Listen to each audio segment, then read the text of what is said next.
TV की दुनिया में एक्टर एक्ट्रेसेस दिन रात लग कर काम करते हैं, तब जाकर वो एक नाम और पहचान हासिल कर पाते हैं। क्योंकि छोटे पर्दे की दुनिया बॉलीवुड से एकदम अलग होती है, जहाँ कई सितारे सालों से लगातार काम कर रहे हैं, तो कुछ आज के समय में काम के मोहताज हो गए और उन्हें अब काम मिलना मुश्किल हो गया।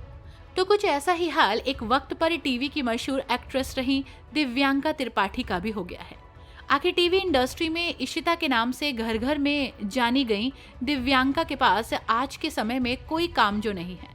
जी हाँ, सुनने में ये बात आपको भी शॉकिंग लग रही होगी, लेकिन ऐसा हम यूं ही नहीं कह रहे हैं, बल्कि दिव्यांका के ही एक सोशल मीडिया पोस्ट सामने आने के बाद इस तरह के दावे उन्हें लेकर हो रहे हैं। दरअसल दिव्यांका त्रिपाठी दहिया ने अपने इंस्टाग्राम हैंडल पर इस बात की जानकारी दी है। उन्होंने इंस्टा हैंडल से एक स्टोरी पोस्ट की है, जिसमें उन्होंने लिखा है, मैं वॉइस रिकॉर्डिंग और डबिंग करने के लिए काफी उत्सुक हूँ। अगर इंडस्ट्री के लोगों आपके पास ऐसा कोई सुटेबल काम हो तो मुझसे कांटेक्ट करिएगा। नई चीजें सीखने के लिए एक्साइटेड हूँ, शुक्रिया। दिव्यांका त्रिपाठी ने जैसे ही ये स्टोरी पोस्ट की तो इस पर लोगों के रिएक्शन भी सामने आने लगे। लोगों ने इसके तार अब उनके बेरोजगार होने से जोड़ दिए हैं। यूजर्स ने इसे लेकर ढेरों कमेंट्स भी किए। एक यूजर ने कहा, पहले तो एटीट्यूड दिखाते थे, अब काम चाहिए। एक शख्स ने लिखा, ना बच्चा ना काम, कैसी लाइफ हो गई इनकी। एक दूसरे शख्स ने कहा, ये शादी के बाद बर्बाद हो ही गई एक तरीके से।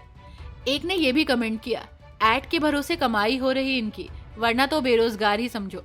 अब लोगों के रिएक्शंस तो अलग अलग आ रहे हैं, लेकिन आपको ये जरूर बता दें कि दिव्यांका के पास कोई बड़े बैनर का शो भले ही ना हो, लेकिन वो कई एड्स का हिस्सा जरूर है, जिसके जरिए उनकी अच्छी खासी कमाई होती है।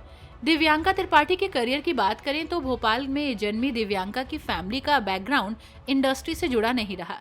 उन्होंने दूरदर्शन के सीरियल से अपने करियर की शुरुआत की थी, लेकिन उन्हें असली पहचान बनूं मैं तेरी दुल्हन शो से मिली। साल 2006 में आए इस शो में उन्होंने दिव्या का किरदार निभाया था और वो इसी से घर घर में मशहूर हो गई थी। इसके बाद उन्होंने फिर कोई है, इंतजार, Mrs and mister Sharma, Allahabad वाले, चिंटू चिंकी और एक बड़ी सी लव स्टोरी और अदालत का हिस्सा रही। लंबे समय बाद ये है मोहब्बतें शो से उन्हें दोबारा फेम मिला। शो में उन्होंने इशिता का रोल निभाया, जिसने उन्हें खूब पॉपुलर बनाया। डेली सोप्स के अलावा दिव्यांका कई रियलिटी शोज का हिस्सा बनी, जिनमें नच बलिए 8 और खतरों के खिलाड़ी 11 शामिल है। ट्रिपल के 11 की तो वो फर्स्ट रनर अप भी रही थी। वहीं आखिरी बार वो साल 2024 में web series the magic of Shri में नजर आई थी। पर्सनल लाइफ की बात करें तो एक्ट्रेस सबसे पहले एक्टर शरद मेहरोत्रा के साथ रिश्ते में थी। दिव्यांका और शरद ने करीब 8 सालों तक एक दूसरे को डेट किया था। दोनों की जोड़ी को फैंस खूब पसंद करते थे। सभी को ये लगता था कि जल्द ही दोनों प्यार के बंधन में बंधेंगे, लेकिन किस्मत को कुछ और ही मंजूर था। इनके रिश्ते को किसी की बुरी नजर लगी और 8 साल के रिलेशनशिप के बाद 2015 में दिव्यांका और शरद के रास्ते अलग हो गए। उनका ब्रेकअप हो गया।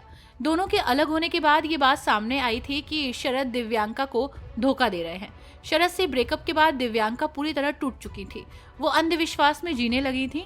तो दिव्यांका ने दिल टूटने के बाद कभी भी ये नहीं सोचा था कि वो दोबारा प्यार कर पाएंगी, लेकिन उन्हें क्या पता था कि उनकी किस्मत में भगवान ने विवेक को लिखा है।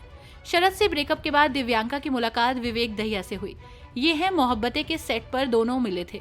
इस दौरान विवेक और दिव्यांका के बीच गहरी दोस्ती हो गई थी। इसके बाद मुलाकातों का सिलसिला चल पड़ा और दोनों कब एक दूसरे को दिल दे बैठे उन्हें मालूम ही नहीं चला। विवेक और दिव्यांका ने बिना वक्त गवाए शादी करने का फैसला किया। दोनों ने बहुत ही धूमधाम से 8 जुलाई 2016 को पूरे रीति रिवाज के साथ शादी की थी। दिव्यांका और विवेक अब एक खुशहाल जिंदगी बिता रहे हैं। हालांकि अभी तक कपल ने फैमिली प्लानिंग नहीं की है। शादी के 9 साल के बाद भी दोनों पेरेंट्स नहीं बने हैं।